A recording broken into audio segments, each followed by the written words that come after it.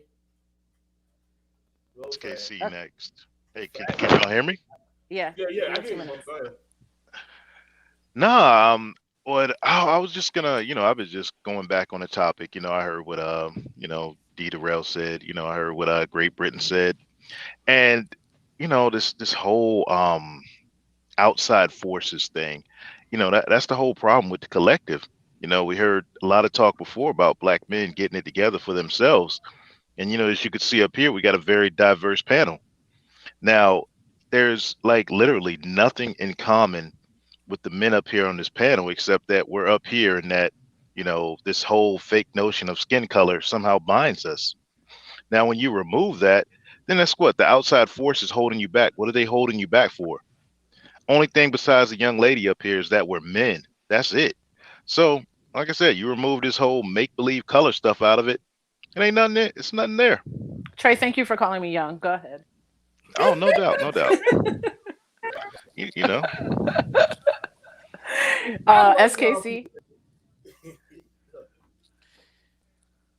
Yeah, I just thought it was a weird thought to say that um, that people were in survival mode during 60 years beyond the Civil War and going on up into the 50s and whatnot. Sure, there were various laws that were keeping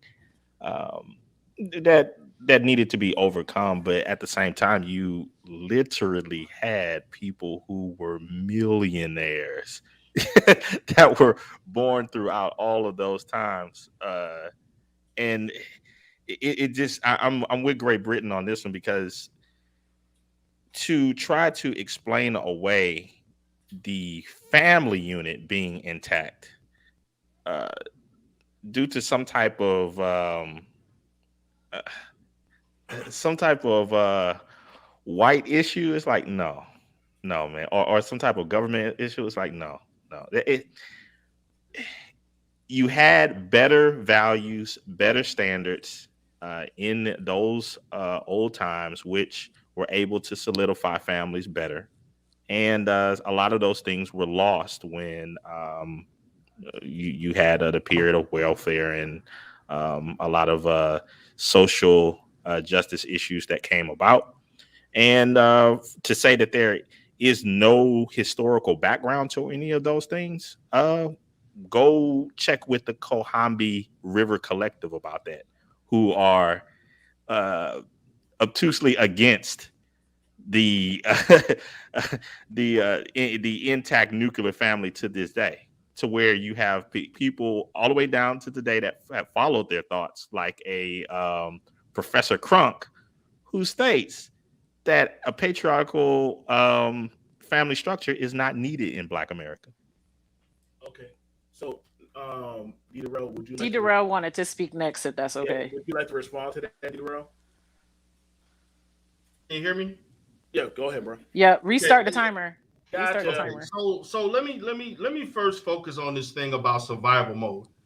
So you're gonna tell me we're at a period of time when black men and black women were hung, killed, and pillaged for hundreds of years, and even past Reconstruction and desegregation, and you're talking about we wasn't in survival mode? Are you telling me the millions of black people who lost land that they obtained after slavery, including my own family as one example, is an example of people not being in survival mode? Are you telling me that black people, churches being burned down and black women being raped at will, and you telling me we wasn't in survival mode? What is, guys? I know I know you're so desperate to win a argument, but please, again, give me some historical precedence for what you're saying, because you sound stupid. You really sound ignorant and stupid. Second of all, when it comes to this whole thing about skin color doesn't mean nothing, are you serious? Skin color doesn't mean nothing, and that has been used against you for the last 400, 500 years as far as segregating you and isolating you to be in the condition that you're in. And then another thing, lastly, because I don't want to be too long, it is somewhat bothersome to me that there are people on here outside of one person that I know for a fact, and the second person outside of BMT, and I'm not talking about the females, but the men who actually has a track record of being in a long-term marriage and family, but they talk the most about family, and they themselves don't even have the track record to support that. So that's the bothersome thing about the space. There are people who have no track record, who don't have a track record of success and so forth, but they want to tell you the most about where the black family needs to stay together when they don't have one themselves. I'm done. I think can I respond, BMT, since we're supposed to be going in order. I thought we were going in order. I asked BMT, may I respond to him? Wait a minute. We're supposed to be going in order. Yes, right? You are correct. Renaissance okay, I just Man, are you ready? We're going in order, just like I have. Renaissance Man, are you ready? Okay, I'll respond to you later, D. Darrell. Renaissance Man, are you there? Renaissance is I don't think he's there. I don't think he's there. So who was that speaking? All right, so let Trey get it then. Says he. Renaissance Man drop. Yeah, that was me since D. Darrell mentioned me. It's good to see you again, D. Darrell. It's been a while since me, you, SKC, and BMT had our little conversation a couple months ago. That was quite fun. Which we won. All righty, but man, it's real simple, D. Darrell. Like, bro, the victimhood stuff does not work anymore, bro. I don't know if you're privy to. Bro, hold on, bro. Let me respond to you, bro. Okay, go ahead. Let him reclaim his time. Yeah, please. Let me circle back. Okay, go ahead. Bro, I'm 46 years old, bro. I don't know nothing about 400 or 500 years, and nobody else on this panel does.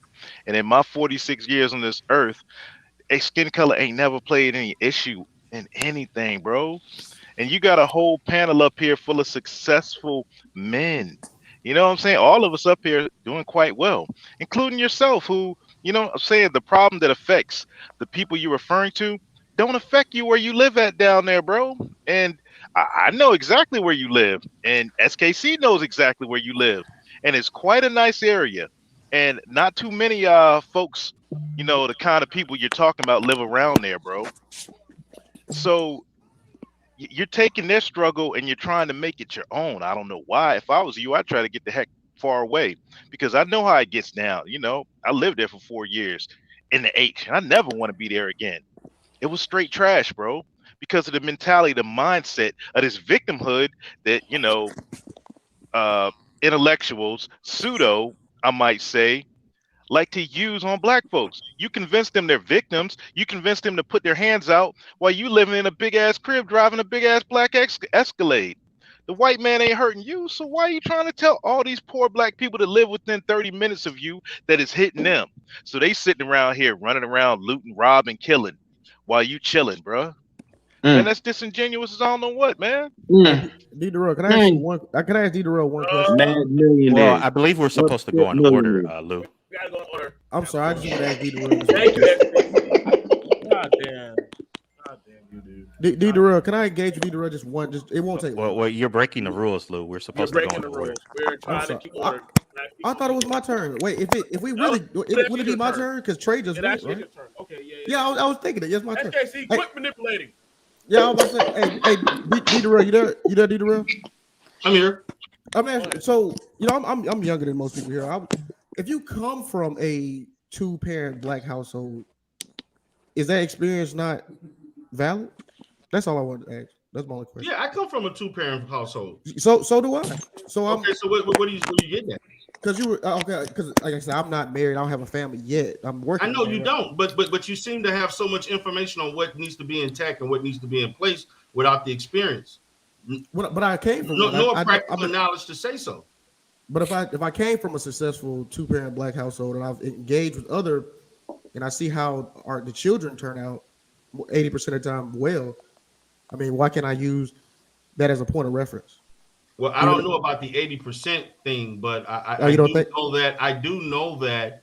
Anecdotal. I never said that 2-parent households were not the best environment to raise children. I never stated that.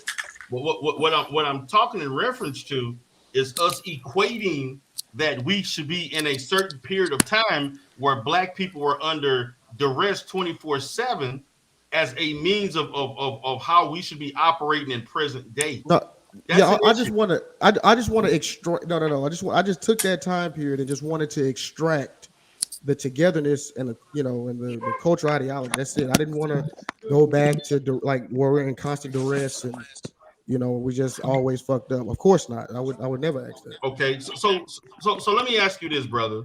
Mm-hmm. Do you understand that there has to be certain variables in place that cause human beings to act in the manner that they act? Yes, and I kind of agreed with you when you said that maybe like being under that duress is probably why we were so together, because we had. No, it was partially. It was partially why we were in. See, I don't speak in absolutes. When it comes to people, it's very, very, very, very. You don't use absolutes a lot when you speak in reference to people because of the variations in how we behave and function. So, but in this space, we have people who love to use absolutes, and so when we use absolutes, that's a problem. Okay, I know. It's actually now starting to formulate into an actual plot. You know what, you guys? We need the white man time. We can't. I'm bullshit. Shut up. Not the white man time. And to not act like. I believe it's free zone lose time. He was next. No, thank you, white man. But it seems like all. Thank you, SKC. All we need is a clock. A clock. It seems like order is what black men need. Literally have a conversation. Nah, he's right. You need the white man's time to control you. Well, we didn't need it. We didn't need it. We've only needed it for two individuals this morning. I believe it's free zone lose time. Reclaim. Yeah, I think so. All I'll say real quick is that we don't. I don't have to be in a like. I don't have to be married to look at the data and see that people who are married have greater successes in regards to their life. Like for me, I'm on the way. You know what I'm saying? I'm young like Lou. So, you know what I'm saying? That is something that is going to happen. I'm just curious. What's young? Just out of curiosity. Let it go, Jay. Let it go. You got one compliment today. Let it go. Interrupted. Reclaim his time.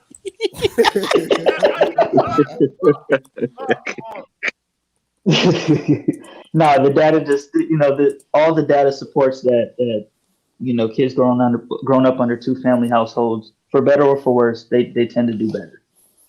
Thanks. That's all I'll say. Thanks. Yeah, we're 28, by the way, Jay, to answer your question. All right, go ahead. You good? Damn, yeah, y'all young. Y'all really young. Yeah, these guys are almost young enough to be my kids. I was gonna say, yeah, y'all young enough to be. I'm 43, so I believe it was Great Britain's time next. Yeah, I'm 30. I'm 32. White man. Yeah, I'd like to add on to what Lou had said. My particular area in the Greater Washington area, I looked up the median for my Washington State city. Or Washington D.C. D.C. My particular area, the city that I live in. The median household is at $123,000. The single mothers in the DC metro area is at about $36,000. So they literally. What's the average rent? They literally couldn't live in my area. I don't know. I don't rent. What's the average rent in your area? I have no idea. Woman, no question. No questions. My bad. To D. Darrell, real quick question. Did you use the white man's college to get your degree? Obviously, you don't know anything about me to ask that dumbass question. Okay. That's a dumb question. Everybody knows I went to black college. Everybody knows white man's Cadillac. My content advertises my college almost all the time. What college is that, Darrell? I just asked you for the statement for the. I know, but you should know that. What college did you go to? I don't know, D-Darrell. What college did you go to? Violation, Trey. I'm just curious. Great Britain. My bad. On your clock. As long as I still got time, because I want to make a statement from his answer. You got. Okay, so you want your statement? You want your time to be used by him? No, I just want him to just make did he use the white man's college to get his Escalade? I mean, did he use the white man's college to get his degree, and is he driving the white man's Escalade? I went to Southern University in Baton Rouge. Now, Okay. thank you. Okay. All right. Yes. So I say that to say this, that you use the quote unquote white man's policies, his instruments of education to get ahead in life, and nothing No, held I you did back not. from that. No, I did not. You I earned. used my intelligence. I used my Interruption. intelligence to get Violation. ahead. Okay, It's great hold on, Deidre. You use the white man's influence, his instrument. No. That is time for you. You gave up 5 seconds for your question, sir. It seems like I now have to make a game of this by interrupting. You give up 5 seconds. All I ask, let me get 15 to finish. Let me just get 15 to finish. Huh? No, you got to. I ask that I'm allowed 15 seconds to finish, and I'll make it really brief. Go ahead. Go ahead. BMT No, and let Jay, him go. I'd Let him go. like to cede 1 minute, one of my minutes to Great Britain. Awesome, thank you. And Yes, he can go for 15 seconds. Let him go for 15 seconds. Wow. Okay. What I say is that nothing held that brother back. His own work ethic, his own ambition and motivation and drive allowed him to be where he was. We need to get out of that perpetual victimhood mindset and really just strive for it on our own. And I yield the rest of my time. Okay. I just want to say, just because I felt a little, you triggered me when you said the white man's college. I want you to know that I did go to a white man's college. I am educated. Nothing wrong with that, sister. Nothing wrong with that. You put your effort to make your life better. Put your work ethic to make your life better. Now, what was he saying? You can go to Japanese man's college as long as you get the degree out of it. I'm a pragmatic. Okay. I would. Can I say something, BMT? Well, since it's my turn, it's actually my turn. Hold on, D. Darrell, you got your time to talk. I would like to cede 1 of my minutes to the distinguished gentleman from DC, Great Britain, so he can continue. Another 1 of your minutes. So you're gonna give. Yes, sir. Now you do yes, know sir. next rotation you cannot give GB your time. You have to find now. Okay. Yes, sir. I appreciate the gesture, my good man from Texas, the great state of Texas. I say that to say that this thing about perpetual victimhood, it's nonsense. It's garbage. We live on advocating all of our failures on the validation of saying that it's just, oh, I'm a victim. Oh, the white man did it. Oh, I can't do nothing in life because the white man holding me back. And we really need to let go of that mindset to get further. It's just that simple. There's nothing else. You can say white men are holding us back and we're victims. That's why we don't get married. But the truth of it is all the other cultures are subjected somehow or some way to quote unquote white boogeymen, white supremacy, and they still are married at higher percentages than we are. They go to the same colleges that we go to. They go in the same classrooms that we go to, and they graduate at better numbers. They get better numbers. So we need to stop this excuse that we can't do nothing because of the white man. Appreciate it. Okay. I'm going now. Listen. What am I going to do? Y'all do know. Hang on. So y'all do know this. I want y'all to say this. There is 1, 2, 3 people asking one man one question. You do know he's going to need time to respond every time. That's that fuckery right there, BMT. Come on, man. You gonna get this man 9 minutes? Who has to wait? 9 minutes. I can't see. But if you're always asking him a question. So Joe, when did Lou and Free Zone? Why are there 2 of y'all? Somebody need to change their name. Free Zone and Lou. Who spoke last? Man, that's the brothers Lou. I spoke last. Yeah, I spoke last. Citizen Lou got it. Yeah, Citizen Lou next. Oh, it's my go? Actually, for what? Actually, it's my go next. Okay. Yeah, I think it's SKC time. Listen, I want y'all. Just stand this for the record of Black YouTube. One man is literally debating 5 people at the same time. Facts. Well, he's not debating me. He's not debating me, so I'm glad I'm not in there. Well, I like to make a clarification. I'm not debating Yeah, I just asked D Darrell a question. I just wanted to clarify.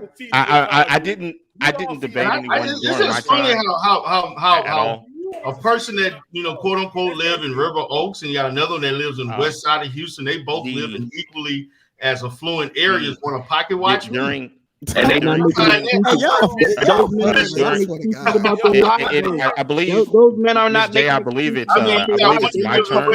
You got one that live in between in the I believe it's my turn. middle of Houston, Third Ward, River Oak area. But they want to talk about how I'm living. You gave up all Everybody want to know about my escalation. You perpetrating the fraud, D Darrell. You living good, but you talking about like you living good in West Houston. Trey living good in West Houston. I gave up 1 minute. Perpetrating the fraud. He's not making himself a victim. I live in San Antonio. SKC, he gave up 1 minute, so you only have 1 minute left.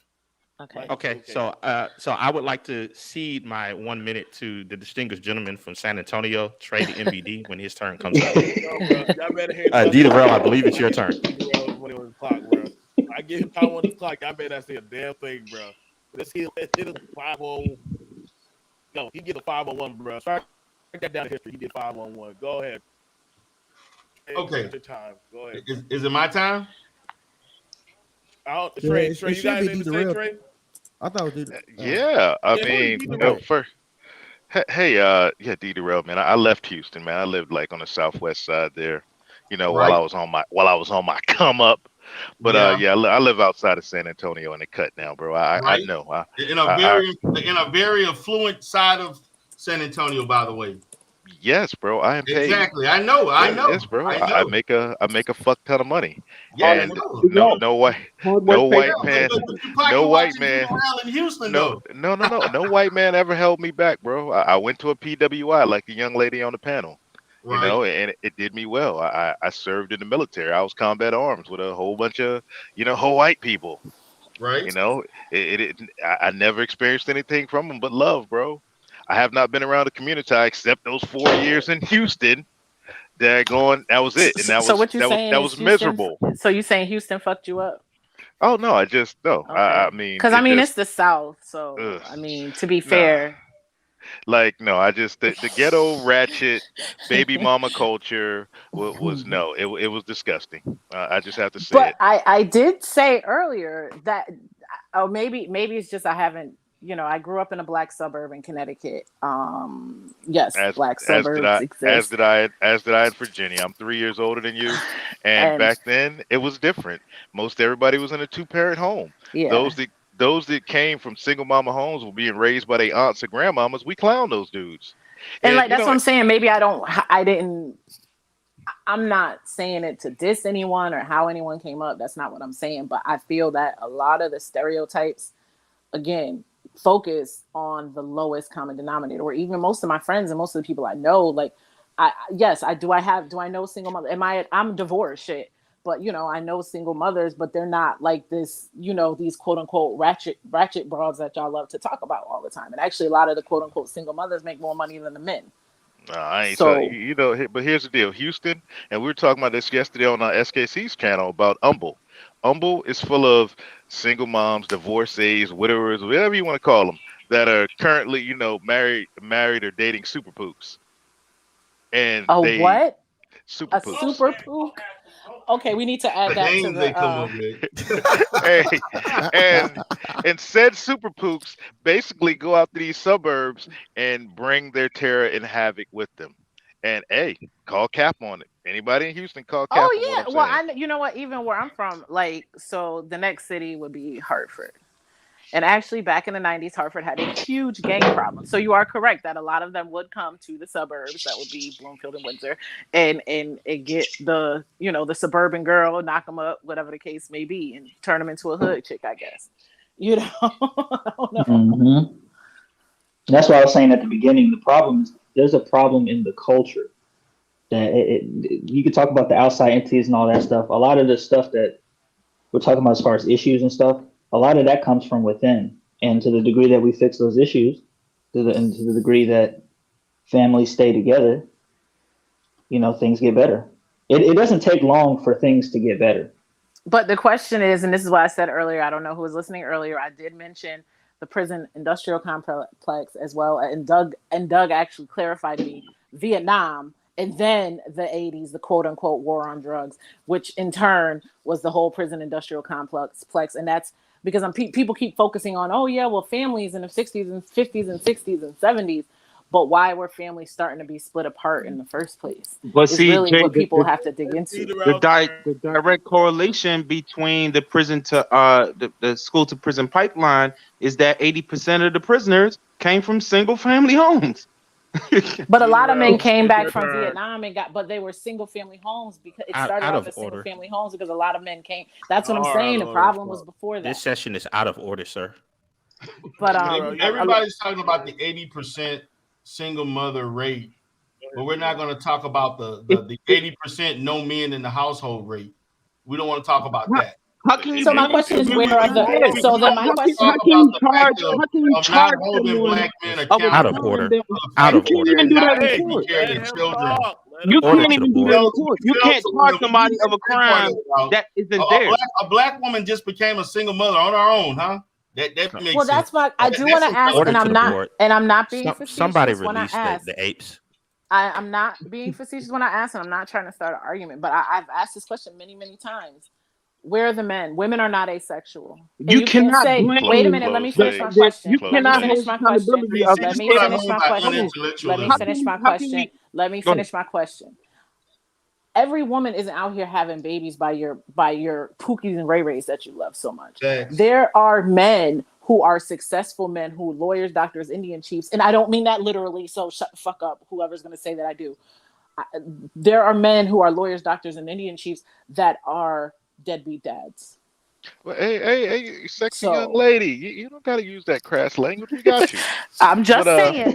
Because I feel like you amongst friends here. I always feel like I have to add the addendum because someone's gonna come at me and say, "Oh, well, that's not true because my uncle was a drug dealer."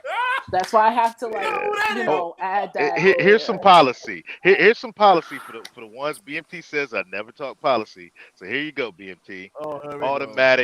Automatic custody to the father.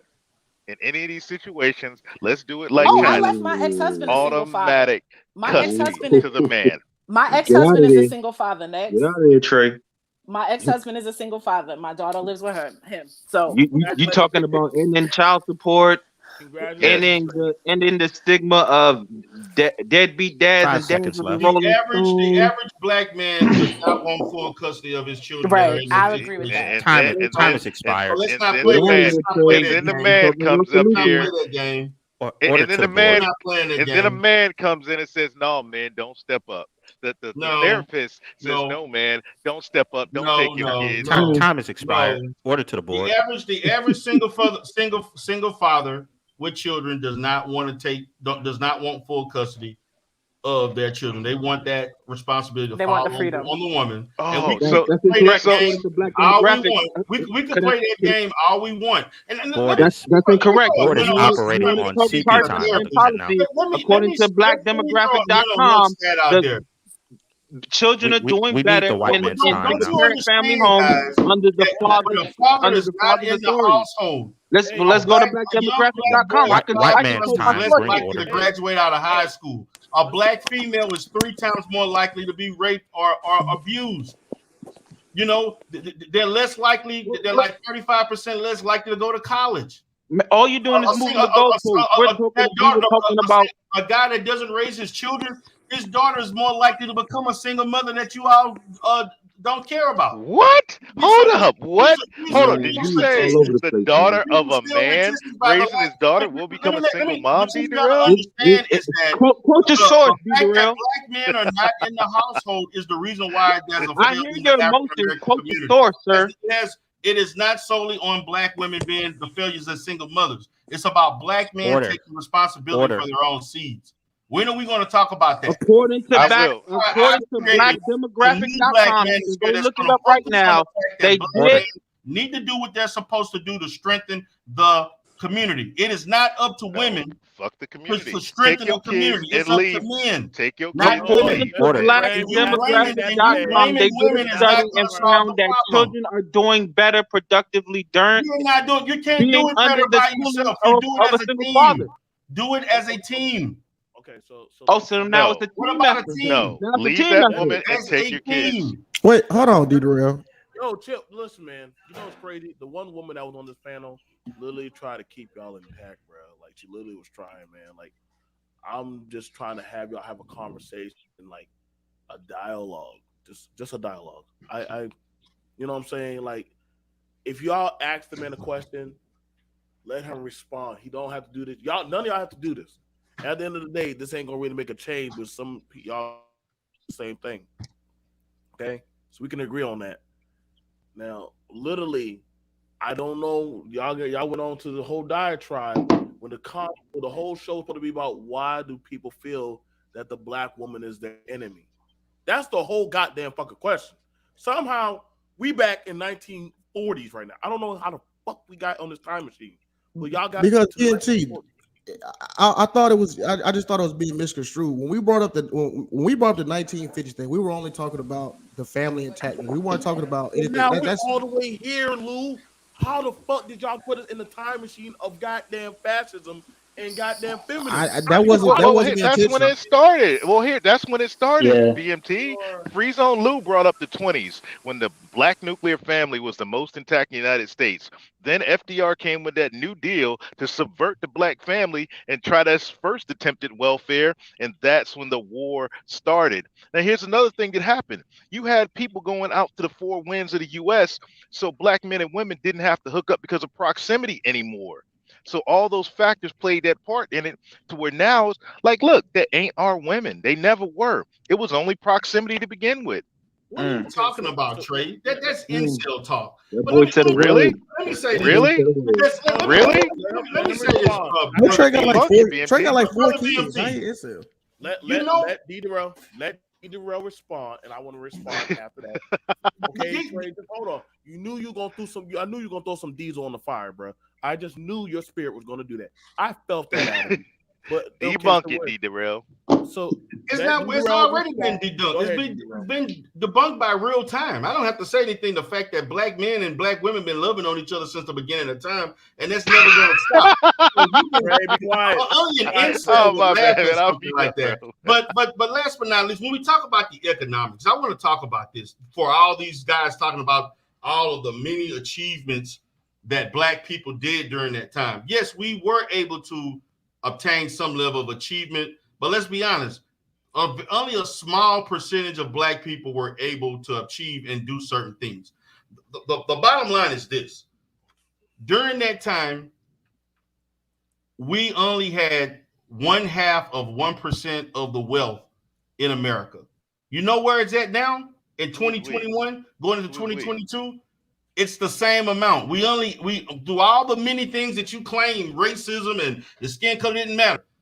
All the stuff that $2 trillion of discretionary income and so forth that we would have and so forth, we are still 0.5% of the wealth. Who is in we? America. That don't affect me and you. That don't affect me and you, D-Darrell. Who is we?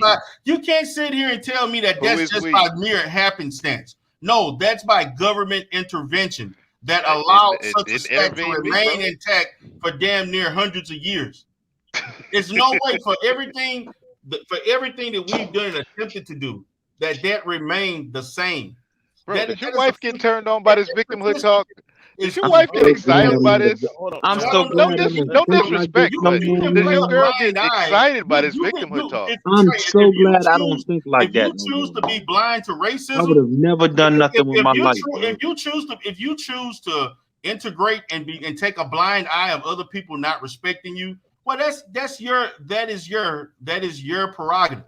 But man, I've been told by so many women that this talk dries the vagina up at a high level and have seen the differences and how the difficulties and the avenues of how white people accumulate wealth and how black people accumulate wealth and how easy it is for them to take it away from us. I beg you differ. I'm sorry, brother. Our skin color and, white, and our historical So you're economically white, D-Darrell? Our historical existence in this country says otherwise. If it didn't, we wouldn't have to have amendments to Constitution that you love so much.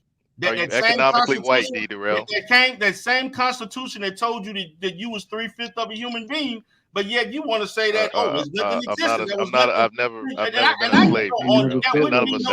Yeah, that's not even true. The 3/5 thing ain't even true.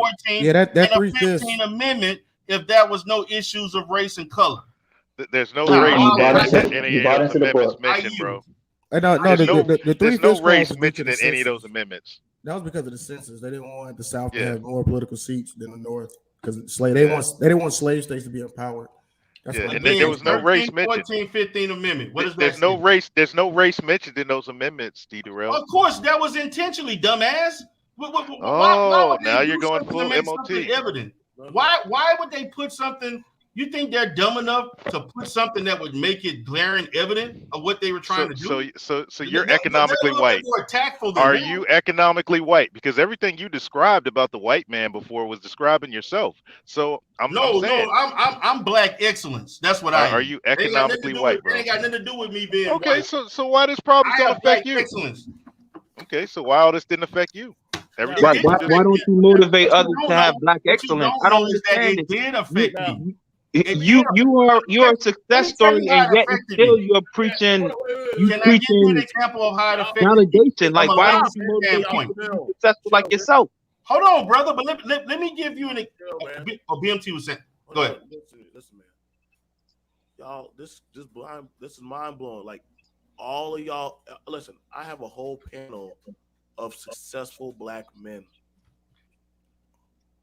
Literally, y'all all are successful. None of y'all are bums. None of y'all are poor. None of y'all are any. Y'all are all. We're all successful black men. Like that. Like, I don't get why is that not? Can y'all not see that we didn't get up here? Can any of y'all say that a black woman didn't help y'all along y'all way?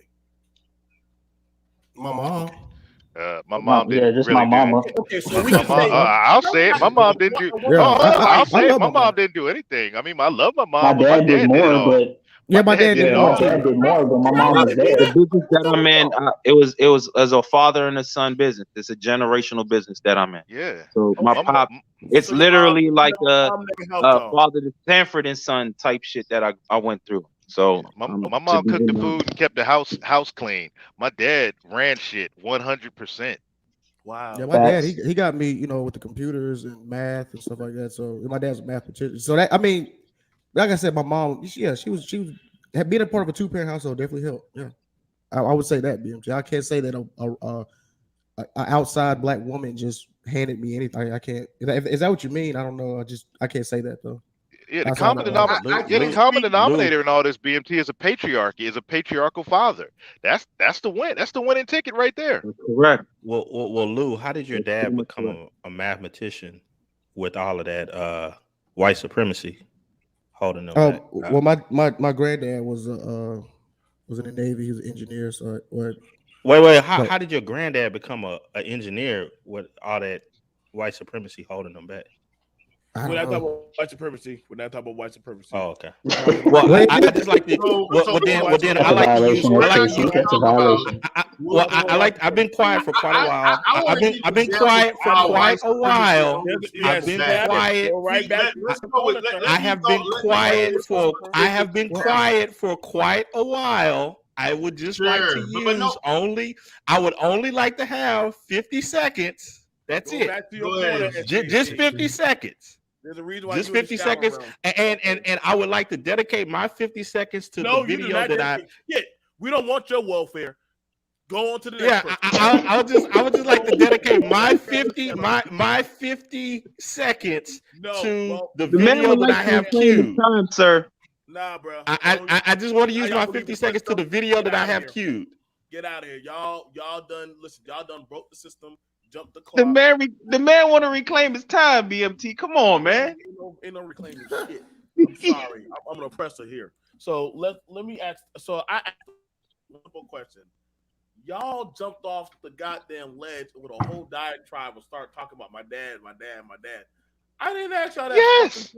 No, because you asked about women. You asked about women, black women, and we answered your question. No black women has helped. No black women has helped us. None. BMT. Yeah, my dad is probably. I'm Right. in the Black women excavation help me business. professionally My and so business I follow my literally career. has maybe 2% women in it. I'm in the excavation business. I've had plenty We of out black there women help me in my building bridges and shit. There's very little women here, to be brutally honest with you. The reason why they probably didn't help because of your social affect towards them. That's the reason. If you would have been more social, If you would have been like Magos and gave you things that could have helped and assisted you, it worked for me. Hey guys, being a Mago got him an Escalade and a nice house in the burbs. Now we're being a Mago. Okay, that's D Darrell. I just want to point something out. I can come back and say my faggle term. I don't even want to use. I put that in the dust. Okay, my bad. Being an emasculated black man, not a Mago. My bad. I don't mind calling anybody a faggle if that's what you want me to do. Being an emasculated man got him an Escalade in the suburbs. If you want me to, I can do that. Let's do it. This panel lit. I can't lie. I don't know. This is it. Yeah. Hey, I will say this. D Darrell. Hey, Lou, you started this, Lou. Can we talk about the institutional racism that denied black people equal housing? You mean the institutional racism that got you in that mansion in Texas with that Escalade? That drinking a goddamn water fountain and use the restroom. The institutional racism that got you licensed in Texas to be a therapist. That institutional racism. That there's certain things put in place to set you up for failure. We seem to just the failure that got you in the mansion over there. We just want to just ignore all those things. So you're in the in the white man's time. Don't do this, man. Since you all want to act like you go aloof to the fact. So let's talk about the biggest, to me, in my own perception and opinion, that has hurt the black community is the inability to provide a legacy where every generation is giving something financially to the other generation so that is an easier chance for the future generation to reach success. The black community does not have that. We don't have, we only have a small black community, percentage. bro. We have a small percentage of African-American families and groups that have a legacy of wealth. My grandkids are set. I'm good. My grandkids are set. I'm good. Nobody's talking about your one. There you go. That's how it works, though, D. We're individuals. That's how it works. We're individuals, bro. Fuck you and your family. It's about my family. If we don't have a healthy percentage of our people doing certain things, we're basically starting from scratch every generation. And that's what that is what's happening in our community, in our society. There is no R, bro. Soon as I left, y'all couldn't control yourselves, huh? I've been. We needed that Yankee. The Yankee woman is back. The Yankee woman has to keep us Southern boys in line. I see. Damn. I like the white. Well, like I said, I am a Yankee woman, and my father is a Southerner, and you see, that's probably what it is. All my life, I've been. The Yankees got to come keep us Southerners in line. Please bring back the white man's time. You said bring back the white man's time. I enjoy order. Please. Hey, Darrell, I do have a question, Darrell. What percentage of just Americans in general are wealthy? Ask me the question. What's considered wealthy? And then when you kind of look at it, Asians have a wealth inequality amongst their own group. Like it's not like all Asians are just winning. Without political power. Without political power. And Asians deal with white supremacy. And Asians deal with white supremacy too. And they thrive. So what group are your kids in, SKC? That's why I'm confused. What group are your kids going to be in? The winning group. So boom, thank you. Let me say this. So every race, every group has a class system. Okay? I don't see nobody complaining about the rich black kids that be wearing all these Yeezys and all the new clothes and setting the trends. When I complain about them, the working class, they still work. And the poor class is in the welfare state. We get it. Listen, man. Hey, BMT, can I let you know something? Like MOT is going off on you right now, bro. On me? Yeah. Wait, on him? What did BMT do to him? Because he He allowed you to run things. All the conservatives up. That's what he did. No, he's going in on you too, young lady. He's like talking about both of y'all right now. Yeah, don't worry about it. He just about to do it. He Listen, about to get MOT drunk. been talking shit about me for years. I ain't Yeah, worried about he it. about to get drunk and do an 8-hour live stream. Right. He gonna die. Is Uncle Remus. That's a wild day, with man. that funky ass truck, like the fat slob he is. I don't give a fuck about that bitch. And see, this is when me and BMT come together on this one, because I'm like, man, damn, man, goddamn, bro, why you gotta do that on my man? Because he a bitch. He a passive aggressive ass bitch. Please bring back the white man's time for order. Oh my God. Clearly, y'all needed me up here. Clearly. Like I can't. I walked away for 10 minutes to talk to my man. Y'all can't even. Mr. Charlie is good white folk. Let me just say this. Listen. Reply to. I give all y'all now, and I just want to ask. I'm asking just make sure I'm a little bit high. Just a little, dear. Just a little. 200 milligrams. I told you, you're not even on YouTube no more. I am on. You are in Las Vegas at the crap table right now. So long ago, boy. You know what? This is how I know black people must got something going on. It amazes me. All y'all, I was literally willing to just. I knew what this question would entail if I had asked it. I knew it would cause some type of. I told you to call me first, but you didn't. So here we are. Now you're right. We should have had the meeting in the morning. That's why we need to have meetings in the morning, because I don't know what about it. But for once, it's like the black woman is sitting in the camp, but the men have been doing the most fighting. The woman has just been sitting by the fire, saying, "Hey, like, come back to sit at the fire. Y'all rather keep jumping in the pig pen and fighting." Literally, y'all, and that's the thing that blew my mind. Like, I'm trying to figure out are y'all sure now? Is there a fight for resources? Is there a fight for what's going on? But I keep asking, why do y'all feel the black woman is your enemy? Now, none of y'all. I don't, to be honest. Okay, so you don't. I do not either. I feel as though black men, we need to kind of no. Look in the mirror. Let me keep it going, Luke. Oh, my bad. Go ahead. Okay, D-Darrell, is the black woman your enemy? No. GB, is the black woman your enemy? Look up the term Prakash or octoroon balls. Okay, so I don't know what that means. What's that mean? That means no. Representative B, listen. Is woman your enemy? Is that butter biscuits? Is that what that is? Yes, Representative Butter Biscuits the fourth. I like to plead the fifth to that question. So that means yes. Thank you. We will take that. Trey MBD, is the black woman your enemy? No, bro, I'm indifferent to him. Okay, in J of low value. Yes. What? What's your question? Wait. Oh, our black. I didn't know if he was. No. I didn't know if he was asking me the same question. Is your enemy? No, not at all. You know me. You know I put women first every time. Why are you gonna say that in front of Trey and BD? Why say it in front of him? Don't say it in front of Trey.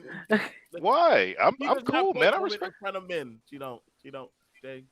If that's how they rock, man. I mean, like I said, we cool. Send that money back. What was I supposed to say? You should have asked me if black men were my enemy.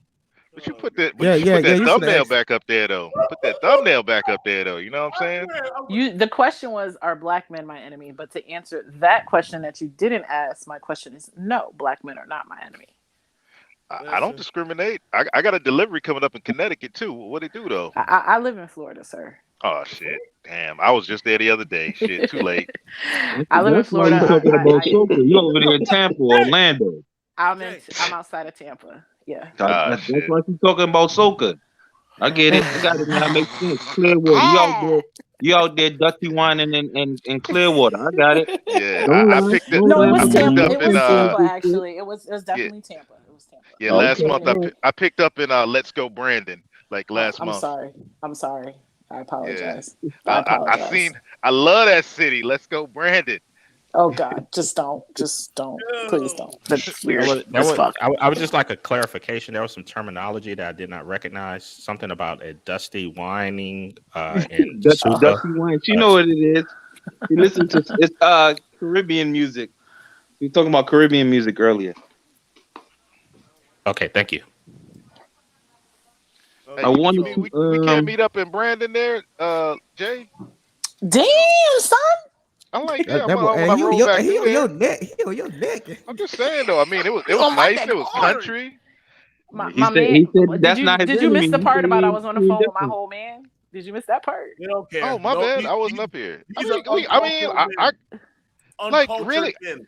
Uncultured like men. really, like a man and a woman can't just sit down and have a conversation without any of that Right, coming that's up, another bro. You are correct. You are correct. I like to have I like to have a definition. What is a whole man? You know what? Well, you know what? Okay, wait a minute. This Negro Hold lexicon on. is hard to follow. Sometimes. No, but you know, whole that is definitely in the AAVE dictionary. But you are correct. There are some women that would like a half of man rather than no man at all.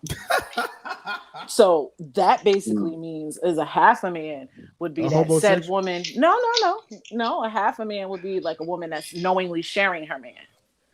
Since you brought that up, I was about to ask you. You know, the sisters now, and I've seen a lot of them online are talking this polyamory stuff a lot. I mean, what's up with that?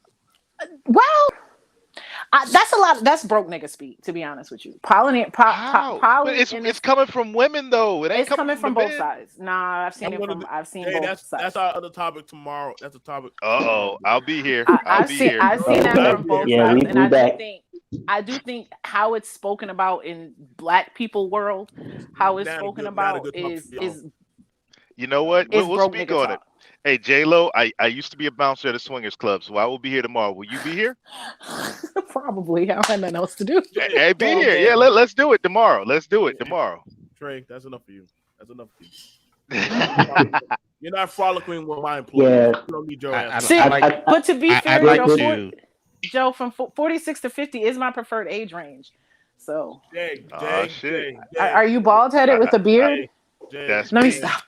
Man, let me cam up. Hold on, I'm about to cam up here. There will be none of that. Hey, fall in love. Get out of there. She gonna rip it up. Don't do that, man. Don't do that. Don't do that, man. No, dude. This is work hours. Nah, I gotta. Nah, my shit ain't like Great Britain shit. I got a struggle beard. I ain't got my shit ain't like Great Britain shit. I gotta get on some. I gotta get some of that oil, Great Britain. You gotta see. You gotta see some of that oil. I like to share a special message from Dr. Umar Johnson. The video is queued up. Thug energy, anger. Thug energy is normally anger and pain. That's all it is. I know, because I do therapy with them thugs. And once they see I ain't scared of them, then we can have a conversation. And fellas, I want to be clear now. When we go back to take over the community, because we're going to have to do it, gentlemen, you can't expect the cops to fix this, because they started it. But I want to be clear, and I know some of us love our children, but some of our children are so far gone that we're going to have to put some of them to sleep in order to take back the neighborhood. That we're going to have to put some of them to sleep in order to take back the neighborhood. Some of y'all don't want to hear that because you don't live in reality. But I'm telling you, as a psychologist, I'm not going to be able to psychologize all of them on the corner. Some of them going to sleep. Fuck that!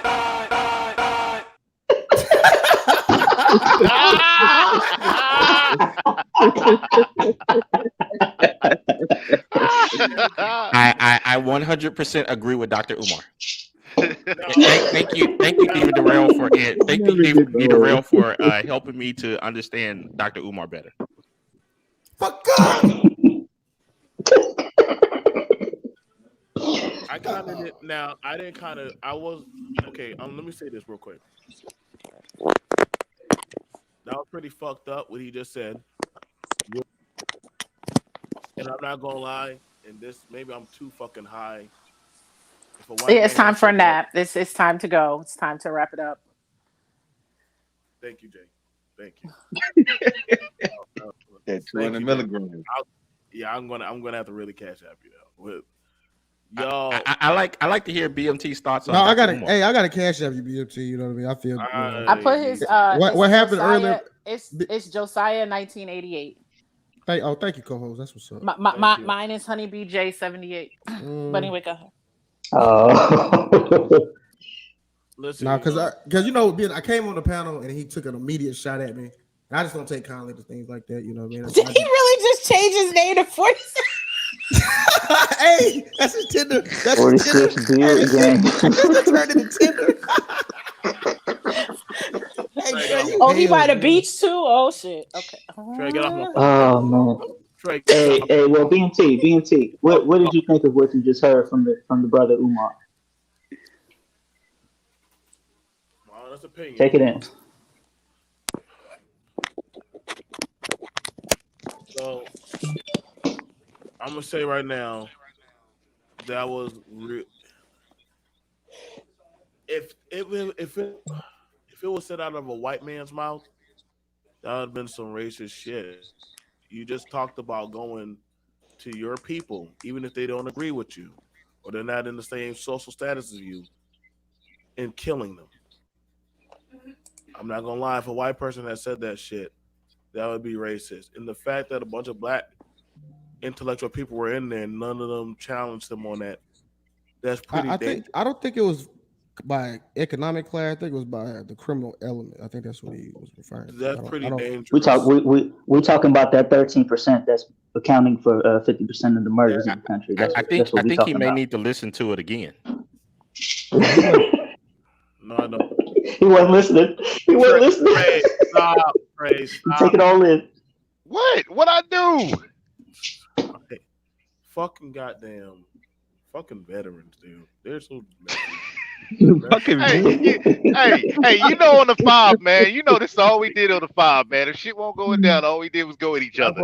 Listen, bro, I'm telling you, majority of the songs and Lou knows and goddamn Trey knows is Jody, man. You know the majority of the time when we sung about our fucking women cheating, lying ass bitches and shit like that. Bro, if First Brigade was deployed, Second Brigade was smashing their wives. You know. Military. That was. Never bring your woman to the goddamn fucking picnic or cookouts. Everybody's checking for her right now. So there's a scale. So that's the type of military men are up there with dogs and cheaters. Like we're way up there, bro. We got babies all over. Now, I'm gonna just say this right now. The family model is definitely fucked up. And I'm not sure if we're gonna be able to. I don't like the way how things are going now where people are like, I'll take whatever I can get, boy, dog, whatever shit to make a family. Versus, yes, I do think we were together from a tragic era to where we are now. Now, like, I don't know, man. Like, I'm gonna be honest. We got too many fucking options now. Like now it's like people like, why go with the traditional model, which it has a system.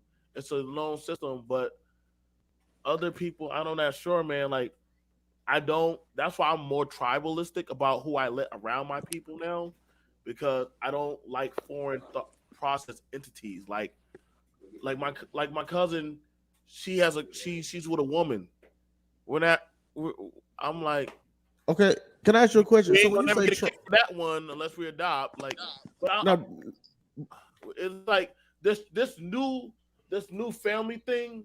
It ain't working. It's not making strong men. It's not making women that we thought would be the women, and now the women that are not getting the results that they want to get, they're like mad at society, like because they can't get it, and they have to say, well, I need the system, and the system sucks because these men are going to make a pyramid scheme of money. Oh my God, I need to stop talking. Hey, Bills, you do got to turn your mic up, bro. You got to turn the game up. I also like to hear what Miss J had to say about Umar's famous words. She muted. But yeah, BMG, you got to turn your mic up, though. For real. You got to turn the game up. Good.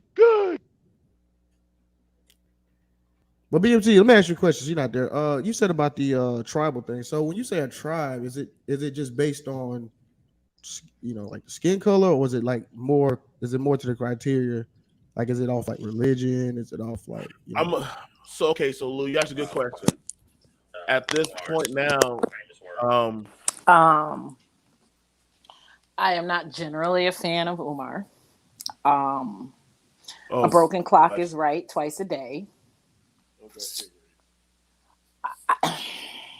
Jay, he She's just saying talked get him about out of here, y'all. She's saying get him out of here. He's not totally wrong. Do you agree with what he said? Wait, Jay, Go ahead. What was you saying? If What? that Do you agree with what he said? Jay, if a white man had that same message saying he's gonna go into the black community to help clear it up by wiping out the ones who are not worthy. Well, maybe she needs to hear it again just to get his exact words. I'm gonna say this. Fuck me. I'm gonna say this. He's not wrong. I mean, Exactly. do some of the quote unquote bottom of the barrel, probably, maybe, possibility, who are strains on the system as a whole? Maybe. Because I think one of his words is he said he's not going to be able to psychologize them dudes on the corner. Right. And I mean, let's be real. There's always going to be people of all races who just aren't productive members of society. I mean, so I think it's a consensus on the panel that everybody pretty much agree with Umar. I mean, even in oncology, right? To save the healthy tissue, you got to cut away the cancer tissue, right? Right. Even in oncology. So even in the salvageable of our society, shouldn't we cut away the cancerous part of our society? But I get what he's saying, but we can't do that. So that's not an option. Why not? Oh, we can't When get you rid just of gonna bring them out back, you're gonna take them out back and shoot them? I'm not saying to terminate them, but just separation. Absolutely. How? I'm more devastating than how. Well, I don't think it has to be draconian what would they do to annihilating them? But separation is an absolute must if you're going to save the salvageable tissue. That's oncology. Have y'all ever watched Escape from New York? What would those dudes do to you if what would those dudes do to you if they had a chance? Well, that's why I said in theory it would be a solution, but that's not a realistic solution. That law applies to all matters in oncology and in society. You get rid of the unsalvageable tissue. Now, listen. So here's the thing. I'm gonna tell you right now. You can cut away the cancer, but that doesn't mean the cancer don't come back. And the thing about it, you gotta understand. There's always, no matter what, there has to be balances to society. For there to be a rich class, there has to be a what? A poor class. And then after that, you're gonna have the middle to be Somebody echoing. Yeah. Okay. So whenever a goddamn sheik, he showed it to me so beautifully. He said you can't get rid of the poor class. There were some rich people that were like they wanted the poor people gone, but for there to be them to be the rich, they would have to have a poor to identify who was on a higher level. But then you also have to have the workers, the working class, that actually keep it together. So no matter what, in their free zone. So no matter what, when y'all talk about who's the cancer, then you're going to have a hierarchy on who's the lower of the cancer. So you can't always say, well, we're going to go purge them guys. So what's to say you're not them guys in the next system? See, I don't think everybody. We're not criminals. Once again, I'm not saying total annihilation. I'm not saying put them in the oven and pour mustard gas on them and all that bullshit. I'm saying complete and cut separation from those that are like-minded, those that want to be progressive, those that want to move forward and get out of a victimhood mind state, away from the ones that are self-destructive. Because that's not that's not we could bring back the death penalty. Be on progress. We could bring back the death penalty. Well, free zone. All I'm saying is that with the movements that were taking place, they were saying that they need more diverse services, to go out and serve those individuals who may be more criminal minded, to help rehabilitate them. But I trust that the Dr. Umar, he said he can't psychologize them. So now we at an impasse. What do we do? Okay, The person that's supposed to help, he said he can't psychologize them. You want them to integrate with the ones that got a chance? We need Jim Falcon. We need Crime Bill 2.0, and we need real incarceration. Right. You kill a kid, you lose your life. You rape a kid, you lose your life. You commit this crime, we putting you away for 60 years, hard time. When that starts happening, guess what? Look, these other dudes are gonna be like, no, I ain't trying to freaking lose my life. I ain't trying to be locked away like that. And then boom. Things start going back to normal. Like I said before, you get rid of this freaking dependency on the system of women creating these little demon spawns, and boom, they stop having them. So things reset.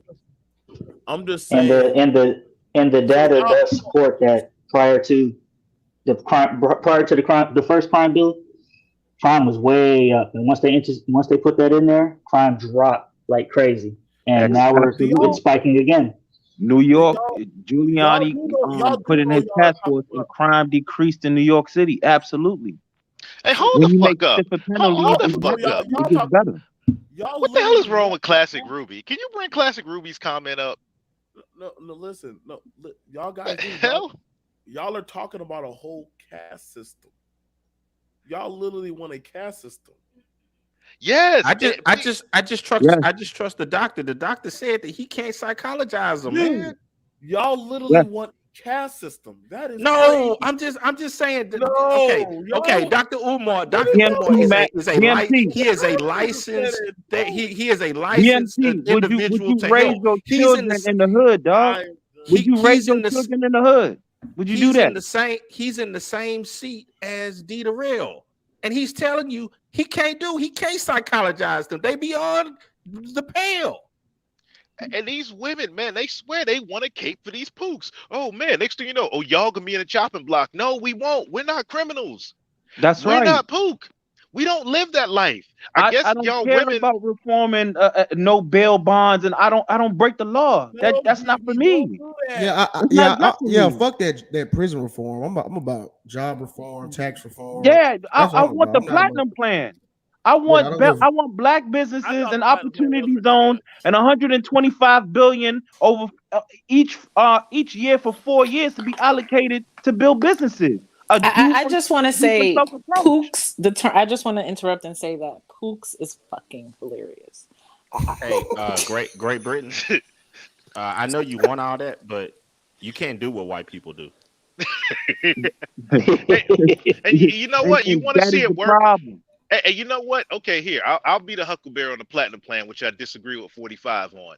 You give the platinum plan to patriarchal black men who create businesses who are married with families or either single, daggone, or family oriented, that ain't out here causing chaos. Stipulations behind it. So Ms. J, where do you go from here when on one side they're saying there needs to be alternative programs under the platinum plan? Absolutely, I agree to that.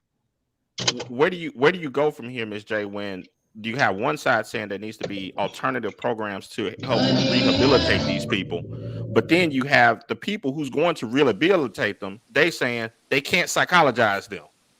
You asking me? Yeah, what do you do from there? Well, do you integrate with the unpsychologizable? Do you like integrate I said, with them? In theory, like Ruby said, and I know you disagree, one of you, whoever had disagreed with Ruby, just like communism, in theory, it works. In theory, it works because you know what? It's going to start with the lower, it's a caste system, whoever said it's a caste system, because that's how it starts until they come for you. Yeah, okay, we can get rid of the lowest of the low. Okay, cool. But damn, you know what? We need to trim a little more. We need to trim a little more fat. So now we're going for the second lowest of the low. Oh shit, we need to trim a little more fat. Now before you know it, they came to you. If you remove Pook and his crimes, this is the safest country in the world. No, dude. Y'all know they caught it. Y'all hear me? You get rid of Pook and his crimes, this is the safest country in the world. And Pook is only about. When you say Pookie, are you talking about white Pookies too, though? No, I'm talking about Pook. Just Pook. Because to be honest with you, I'm more scared. No, I'm only talking about Pook. The 13% that commits 60% of murder. That's what we're talking about. Yeah. I'm more scared of some of these white men out here than Okay. black men. What are white men doing? Like, if we take it as a collective, a white men killing 7,000, black people a year. I mean, they're mass shooters. A lot of them. No, ain't no mass shooting happening to So you. so Most of that is Operation Mockingbird. So 512 You know, I murders used in to like you. Philadelphia. I think my That crush is is over now. 90% black dudes. 96% black dudes. Like there's an excellent social content creator that puts up the gun memorial, and it shows you the literal victims' faces, and a lot of them are black dudes. yeah, and I hate to say it, J Lo, but you safer with Zaddy than like one of us technically. If you want to look at it as a collective, you safer with Zaddy. To be fair, I mean, it wasn't a white man that used to beat on me, so there's that. It was a black man. You can literally go to gunmemorial.org Okay. and look in your city and see who got murdered last night, and you can see their face, and you could even see the news story. Gunmemorial.org. Okay, so here we go. So to be fair, do you think black men are convicted with harsher, or black men and minorities are convicted harsher than their white counterparts for similar crimes? Let go. Even if they were, and you know that the odds were against you, why commit the crime? If you know it's an unfair game, why commit the crime? Yeah, like we don't act like it's an unfair system. Like, it's like it's an unfair these game. That's why I don't do it. niggas. Hey, you know what? I will say that because you letting these motherfuckers out in Harris County and Houston like a revolving door. Motherfuckers with 7 felonies running around on the streets killing. And they know how to trick the system. They know how to get away with it. They know that if they murder somebody and they lawyer up, that in 30 days they out of jail. They know how to trick the system. Somebody got it. Yeah, I think it's J Lo. Jay got the feedback. It's Jay. Yeah. Holy. Yeah, it's not even these folks lawyering up with like a good lawyer. These is just people getting released with. They're just letting them go. It's not even it's not even those with the hookup. This is just all of them. Those are progressive district attorneys, and they know that. Those are progressive district attorneys that are pushing the what they call signature bonds or no cash bonds. No cash bonds. Yeah, and they operate without consequence. So of course they're going. If you know that you could get away with murder, literally, you're gonna get away with murder, literally. So my question again is: do we integrate with the cancerous tissue? No, I think you do the Umar Johnson plan, and you allow him to, get his guys to go into put him to sleep for good. Yeah, he had to put him to sleep for good. Man, yeah, and that's why I was going to ask the question of to our society. It's the same law in ecology, and it's the same law in society. You get rid of the cancerous tissue. Now, my approach would not be as heinous as Dr. Umar, but I do believe in separation. I live around nothing but white people. My kids learn Mandarin. My kids are in magnet programs. They have my last name, dog. They will not go through the shit I went through. I can reassure you that. Somebody said chemotherapy. Yeah, and that's actually what we get a hit of chemo. And you know what, Great Britain? That's actually what we need. Man. We need more fathers in the community. I mean, that's exactly what it is. That's exactly what it is. And you know they what, Great? Don't have fathers, so they have all this. They have abandonment issues. It goes right to the prison school to prison pipeline. You can see the correlation with that. It is all boiled down to a man not being in that home. That's all it's boiled down to. And that's what I was saying. We need to incentivize fatherhood. You know what I mean? Like instead and decentivize anything other than that. Yeah, all I know BMT is Kazuya didn't have these problems. Who? Now you talking about the Tekken guy, or you talking about the gang, the Japanese? Yakuza guy. Hey, can I ask y'all a question? Do y'all think that more fathers? You broken through zone? Yeah, you breaking up. You forgot to pay off the white man. Man, BMT, yeah, you must be studying. Am I good? I just paid the white man. Do I sound better? All right, the white man ain't holding you back. Come on, brother. Come on. Break those chains. Do you think that there's more fathers that don't want to be fathers, or more fathers that are being kept away from being fathers? Whether it be the courts or the law or whatever. The latter, definitely, man. I think it's the latter. Go ahead. if we want to talk institutional or systemic racism, all right, I'll play the game.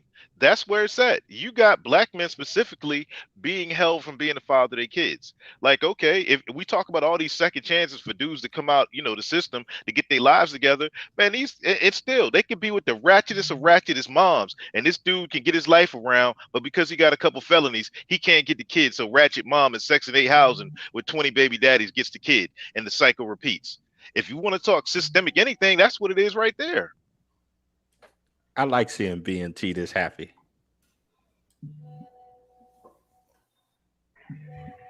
Uh-oh, it's about to be on.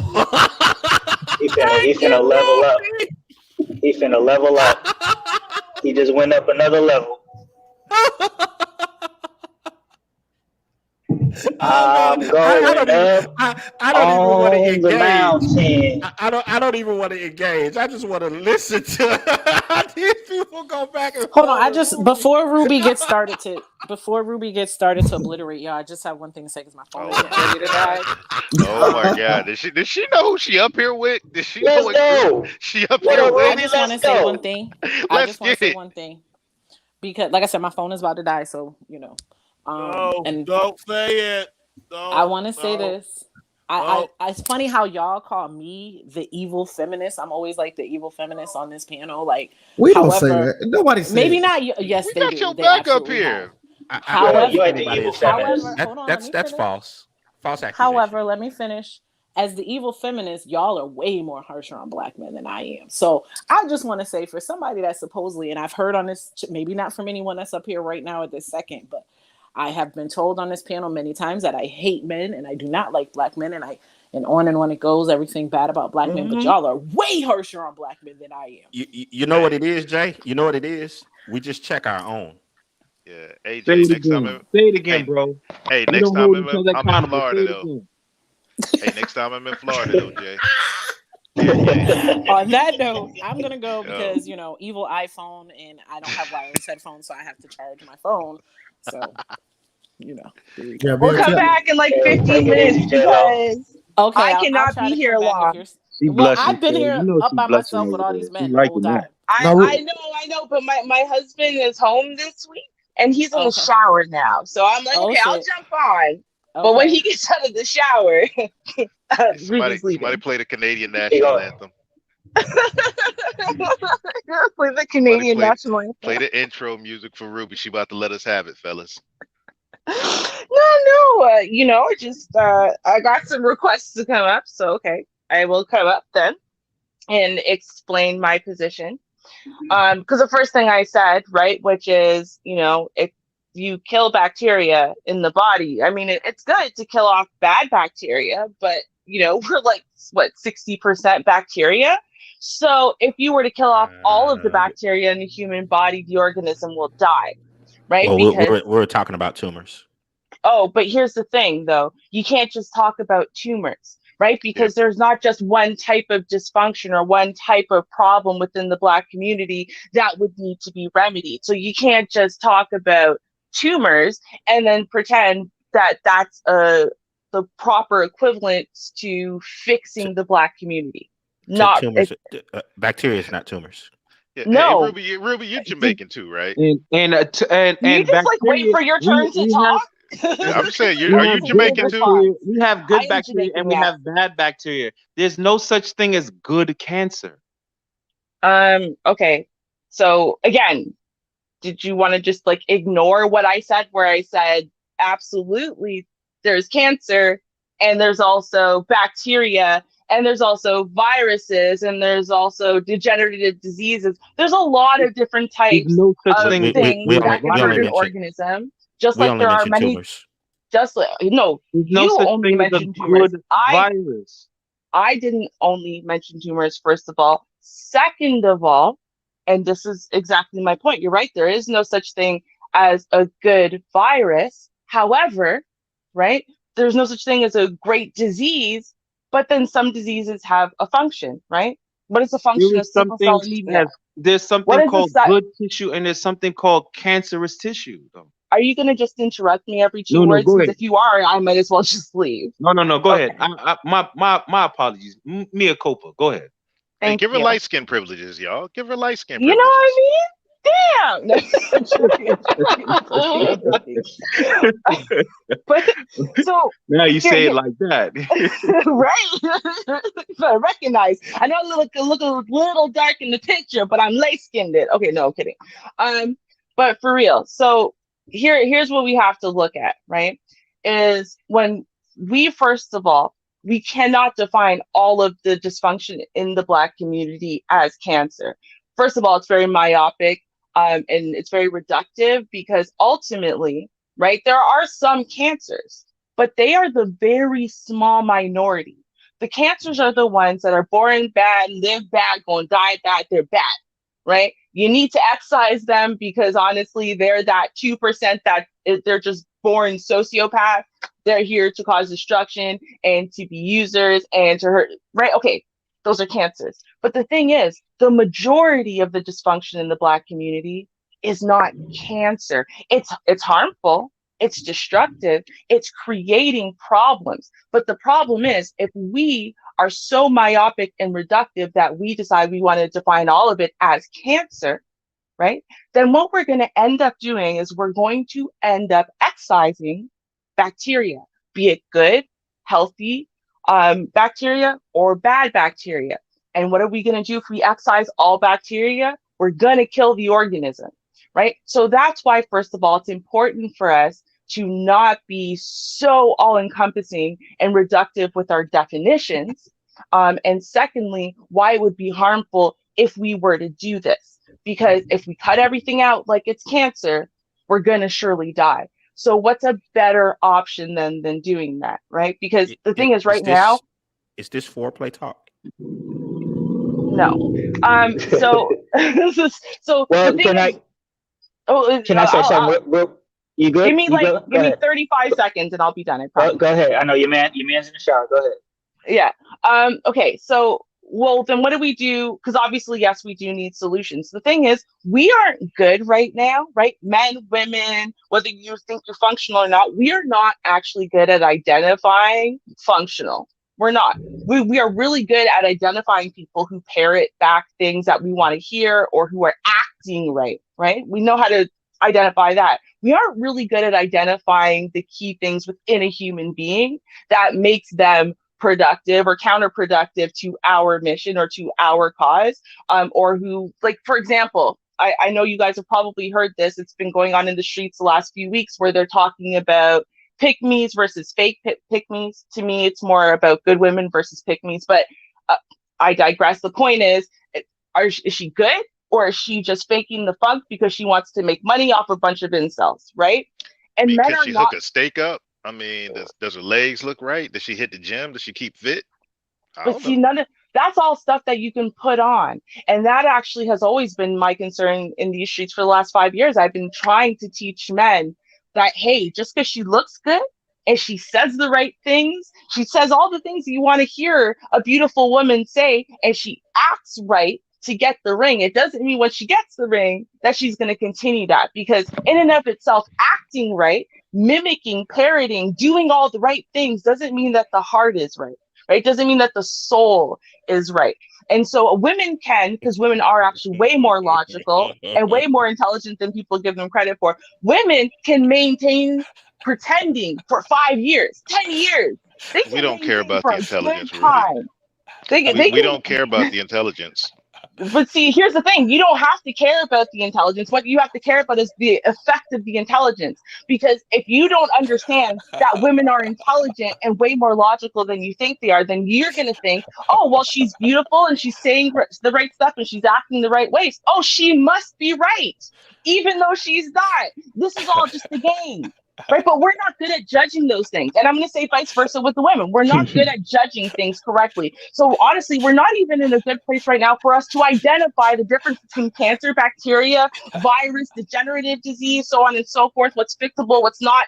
And especially, well, how do you fix those things? What targeted approach do we need for each one of these things? We're not good at identifying those things, which is why we like to result to these basic myopic bullshit things like cut out the cancer and all will be solved. Okay, Ruby, go ahead. Ruby. Okay. you kind of missed a huge context of this conversation. I wish you would get your man out the shower so he could actually guide you through this conversation. Because what you're talking about, he's gonna do some guiding. Because what you're talking about is nothing about what we were talking about. We were talking about the thug energy and the violent criminals in the streets just killing people. Those 13% of people who are responsible for 50% of the murders. Now that's a great place to start. You know what I'm saying? Like if we lock those people up or give them the death penalty that are out here killing kids, raping, and doing all this other craziness, that would be a great place to start. Now once we do that, then we can possibly move on to something else that opens itself up once that has been taken care of. But we were talking about like violent criminals, like these violent poops that are out here just killing folks with no conscience. Like that's what we were talking about. So you think that my point isn't relevant to that? Okay, let me help you. Okay. So the reason why what I said is relevant because that's a very specific cancer. That's a very specific cancer. So and I'm gonna who gives a fuck about a pitney? And Nobody cares about pitneys. I'm gonna address it very specifically for you. Because apparently I'm sorry, I make the logical jumps, but I forget sometimes people can't just follow that as easily. Okay, so here's why it's relevant. Here's why it's relevant. because here's the thing. Of our population that kills 60% of the United States murders are we're not addressing it yet. Okay, go ahead. Okay. So you're going to explain why 13% of our population that murders 60% of the Americans every year. Apparently, I'm not going to, because you guys are going to keep interrupting to ask the same thing over and over and over again. Hey, will y'all let the light-skinned woman speak? Red bone privilege, y'all. Let her talk. Let her talk. I like the energy up here. Y'all are good. We disagree, but I like we could drop some jokes in there. Okay. Okay. So let me explain how it's relevant, right? So let's go back to when I talked about on average, about 1%, 2% of the population is actually they're born sociopaths, right? They're born bad. So the reason why they're acting bad and the reason why they're destructive and the reason why they kill people and whatever is because they have no conscience, because they're bad people, right? And the reason why only 2% of the population is born bad is because otherwise it wouldn't be a really good strategy. It wouldn't evolve, right? Because ultimately it wouldn't work if everyone was actually sociopathic, right? Then it's not a good tactic because no one would trust anyone. Oh yeah, BMT is real well done. Go, man. He's getting arrested. He's getting arrested, right? Okay, so here's the thing, right? To Mars. Yeah, he's I don't know. He ate too many. So okay. Anyway, but here's the thing. Okay, so the rest of the people then, right? If they're not born sociopaths, they're not born bad inherently, right? Unlike what some content creators are out there saying right now, so just abort black male babies and problem solved. As though black men are born inherently bad, as though they have a gene inside of them that makes them violent, predatory criminals or something, right? Which is complete, utter bullshit. Right? I get it. No. Here we go. No, let her run. I got a solution right there. Hey, I know. I'm gonna give it to her on this one. I'm agreeing with her on that. So when the kid is born, she cooking. if the kid is born and it's born to quiche, we remove him from the single mom and we put him in like a military school or move him in with a white or Asian family. That black boys are not. That'll work too. Okay, so then we're all acknowledging though that black boys are not born inherently bad with some destructive gene inside of them that makes them violent criminals and predators and whatever, right? And that it's the environment. I don't think anyone. And that it's the environment. No. Well, see, I can't get through all of my points. So since we're stopping in the middle of it, I'm just making sure we're all on the same page. That we all agree on this premise, right? It's the environment. It's their upbringing. It's other things that have them fall into these bad behaviors. And if they weren't inside of these environments, if they weren't raised that way, if they weren't abused as children, all these things, then they would not behave that way, right? Yeah, no, I'm with you. I'm with you. So yeah, I agree with the environment. I don't believe it's genetically encoded in black people to just be fucking monsters and shit. I agree with you on that. That's actually my wheelhouse. I'm on the environment, nurture versus nature thing. Perfect. Okay, so then that tells us then that the large majority of these kids who are falling into gangs and crime, normally from childhood, like these are 7, 8-year-olds who are being runners on the corner because nobody's watching them, because mom has built up a really big drug debt because she's an addict and a whole bunch of other shit. And you know what? They're looking for family. They're looking for leadership. They're looking for role models. They're looking for safety. They're looking to protect people. They're looking to feed their younger siblings. Right? And so they're getting into these lives of crime and they end up shooting people. Absolutely right. They end up with guns. But are they doing it because they're horrible kids, because they're violent, because they're killing people without compunction, because of all of that bullshit? Or are they doing it because of environment and because of the necessity that environment is calling them for? I agree with you. You just blamed it on Keish. Thank you. Now we're in agreement, Ruby. See, light skin privilege works, y'all. Oh yeah, no, I absolutely blame Team light skin. Yeah, I blame shitness on the regular, right? We can't blame his mother for him pulling that trigger, for picking up. We're talking about the earlier parts. The earlier parts is what I'm agreeing with Ruby on. Is that initial? I'm gonna show my age a little bit. Do y'all remember Boys in the Hood, the movie Boys in the Hood? Oh yeah, yeah. You remember how it started off? Trey was going down a negative path, and his mother gave him away to his father because she couldn't control him. Do you remember that's how he got over to his father's house? Oh yeah. Yeah. Okay then. Yes. Go and look at the movie. Go and look at the movie. Well, we're not blaming Give me a second, Ruby. Give me a second, Ruby, to respond to Great Britain. Go ahead. Bro, I've even hypothesized this, is that Pook will do a whole lot better than Keish raising a kid by himself. I truly believe, a dude off the street will change his life if he has the sole responsibility. Well, most of them, not all. Well, if they have the sole responsibility of raising a child, he's going to change and change his life around, because men aren't solipsistic. He's going to look at those children and be like, you know what, man, I got to change the game up. That's right. That's right. I mean, you know what? And I've seen this work. I've seen this work the opposite way. When my cousin, he's a year younger than me, I grew up like brother and sister with him. He come up to my house like every weekend, right? His dad wasn't shit. I'm just gonna tell you that. Oh, right, that's my uncle. He ain't shit. His mom did the best she could. She's working 2-3 jobs, trying to feed this kid, clothe this kid, and he was running the streets. Why? Because that's the environment he was in. That's the environment I would have been in. But when I was 4 years old, my parents worked their asses off to go and basically be poor in a much better neighborhood, so that way I wouldn't grow up in that environment, right? And so my cousin now, he was running drugs, he was running around with guns, he was getting expelled from school, all this stuff. And so my aunt said, okay, you know what? Please take your son. He needs his father. And to be fair, it was clear that all of my uncle's kids needed their father, who didn't want to be a father. He didn't even, he would show up with the occasional gift like twice a year, not on your birthday or Christmas, just like randomly because he got some random deal at like the duty free or something. It might not even be your size. Invested no time and energy. Sometimes my uncle would only see his kids because they happened to be at my house, and he came by my house to borrow money from his younger sister, right? So, I mean, my uncle wasn't shit, but he said he would take his kid. So he took my cousin. My cousin was 15 years old. He sent my cousin back to his mother within 6 months.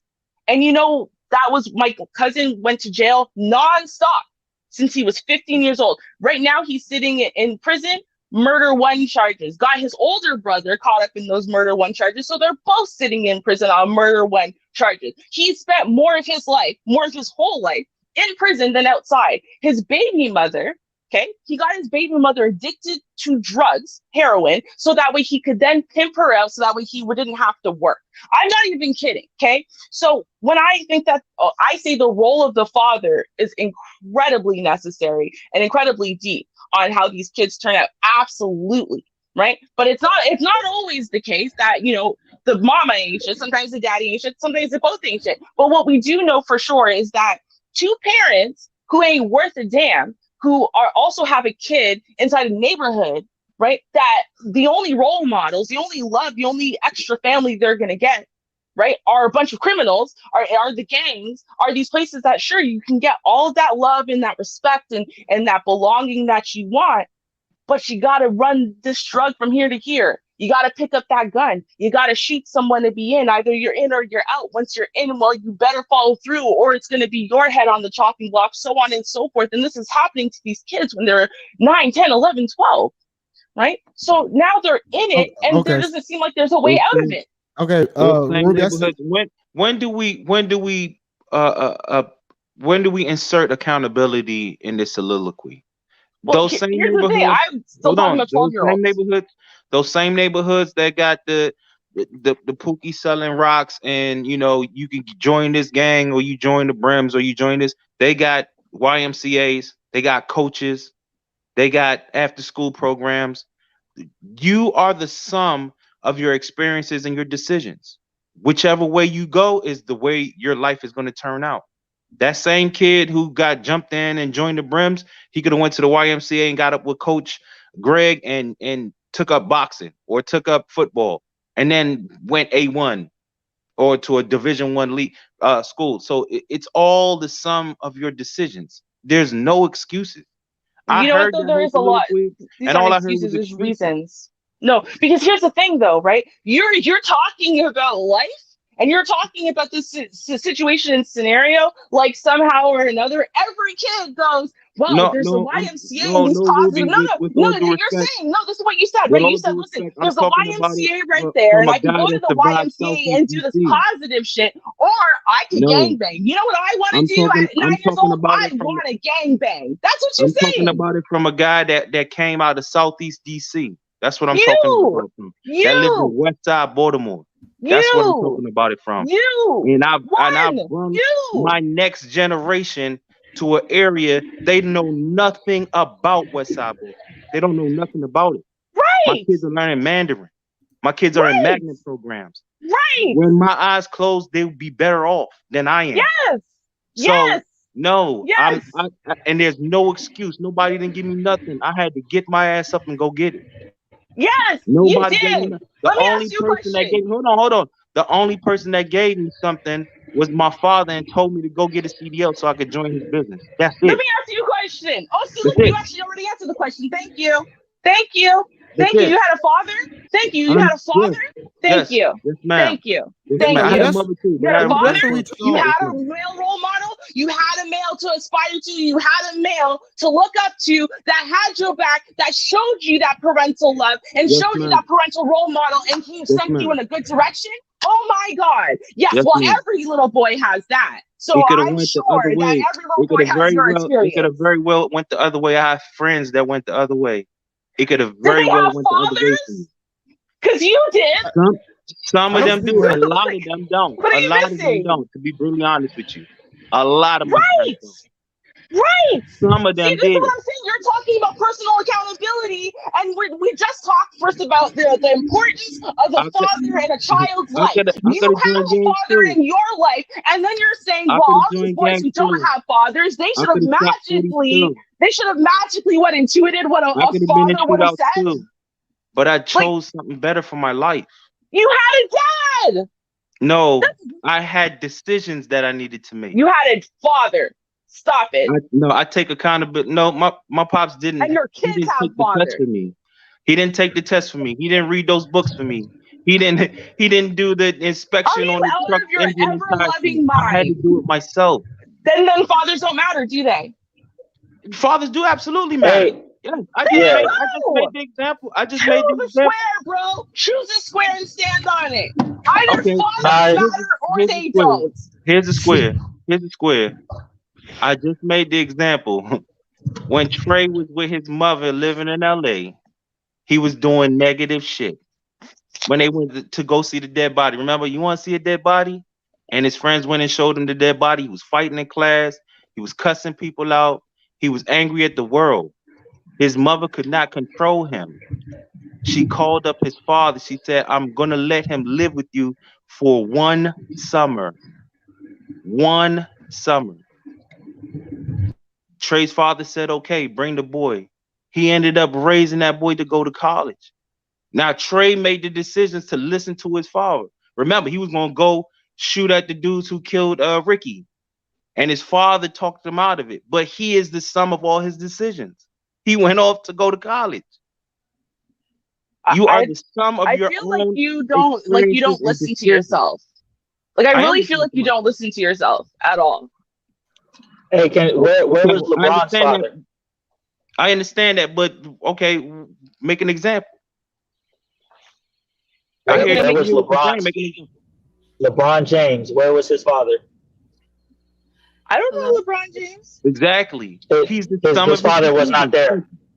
Thank you. I don't know LeBron James. I don't know where LeBron James was born and raised. I don't know his family structure. I don't know the positive or no positive role models he had in his life. I don't know anything about LeBron James. What I can know, though, just from the conversation we had here, is that you continue to bring up, right, these reasons why having a father when you're 7, 8, 9, 10, 11, 12, these young years, and that father being a positive role model and a positive influence in your life, a guiding force, things that children desperately need, that children evolve to cling to, is an older male role model to guide them and direct them. Yes, sure, you have to make decisions after you get the guidance and direction, but guess what? Some kids are starting with no guidance and direction, which is why they latch on to whatever male role models they can find. And since they're few and far between in the hood, guess which ones that they're latching on to? The ones that are available. And what ones are available? The ones who want to take advantage of the 7, 8, 9-year-olds who are running around and say, yo, listen, this kid has no daddy.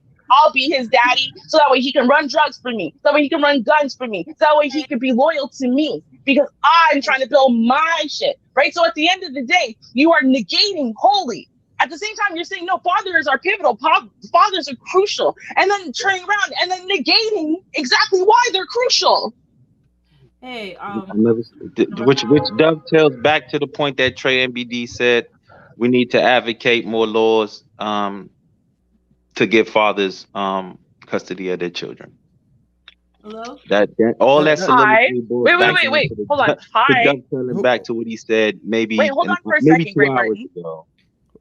Who's saying Hey, hi? This There is we go. Mrs. BNT. I'm so sorry to interrupt you guys. Josiah Hello. was hey, Josiah was just saying that it's up to you guys if you want to continue on with the panel or if you guys just want to call it a day because he's feeling kind of tired. Yeah, so. I'm gonna call it a day. I think. Yeah, let's call it a day. We can always do part 2. Yeah, we good. Shout out to Ruby, man. Yeah, good to have you up here, Ruby. That was cool. Yeah, that GB, was a good to have you up here. Yeah, this is good. Yeah, it was you a already good know, man. discussion. Good to see you as always. Oh yeah. You guys are great energy. Absolutely. We're gonna have to continue this. Great Britain, I've never actually spoken to you as like on a panel before, so that was awesome. After years of saying hi to you in chats and stuff. Absolutely. Yeah, Great Britain. You got some info. I didn't know you had a business and all that. I didn't know anything like that. I didn't know that was your. Yeah, I just keep it low. I just keep it low. I understand the politics of the YouTube, so I just try to stay off of panels and stuff. But yeah, that's where all the beefs come from. I think I got a stream about me right now going on, so it's all good. Yeah. Oh, do you? Yeah, you know that nigga Maggle of tomorrow, nigga of tomorrow. You know that nigga just. Hey, does he have a? Or is he just? Man, who I don't give a fuck about that nigga. But all right, y'all. I'll catch y'all. Yeah, we'll talk another safe, time about this. All right, all y'all. right, definitely. Salute everybody. After the new year, when my husband goes back to work. All right. Cheers, Happy y'all. New Year to all of y'all, man. Respect. Happy New Year. All right. Oh, in